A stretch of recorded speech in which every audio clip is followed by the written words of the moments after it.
Dinadayo ang Singapore para sa mga iconic na pasyalan nito tulad ng Merlion at Sentosa Park. Pero para sa mga kapatid nating OFW na namimiss na ang Pinas, isang bar sa Singapore na mala sari-sari store ang pumapatok ngayon. Para bigyan ng mukha ang balita, Mobile Journal Julie Baiza.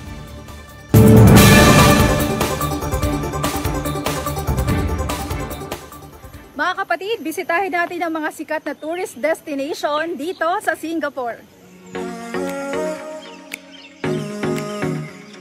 Kung libreng pasyalan ang hanap nyo, una na sa listahan itong Singapore Botanic Gardens.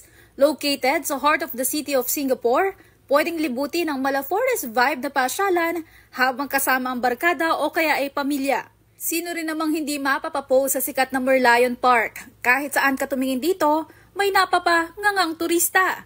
Kanya-kanyang anggulo dahil marami talagang tao. Kung food trip naman ang hanap nyo, may mga hawker centers na nagsuserve ng murang pagkain dito. Noodles, chicken, pork at beef. Pagdating sa nightlife, mala sari-sari store ang setup nitong Eskinita sa Cottage Terrace. Gusto raw kasi nilang iparamdam yung Pinas feels na pagpasok sa isang Eskinita, mayroong sari-sari store.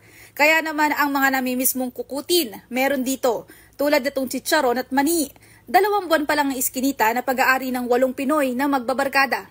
Gusto talaga namin ipaparamdam sa mga Pilipino, merong place para sa kanila sa Singapore. Kitang-kita naman natin, Eskinita, parang dito. Ang mga staff dito, puro mga Pinoy din. Gaya ni Ate Faye na 14 years na sa SG. Enjoy daw siya sa trabaho. Masaya kasi marami ka pong namimit na iba't ibang mga Pinoy. Tapos marami kang nakikilala na iba't ibang hindi makamarinig mo sa kanila yung mga iba't ibang experience nila, ganyan. Kaya kung miss nang mamulutan ng crispy pata o kaya adobong wings, nandito lang daw ang Eskinita. Magkano ba yung sugo nyo, ate? Magkano sugo dito sa Singapore?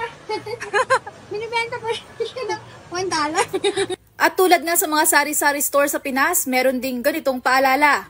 Bawal mangutang kahit pa kababayan.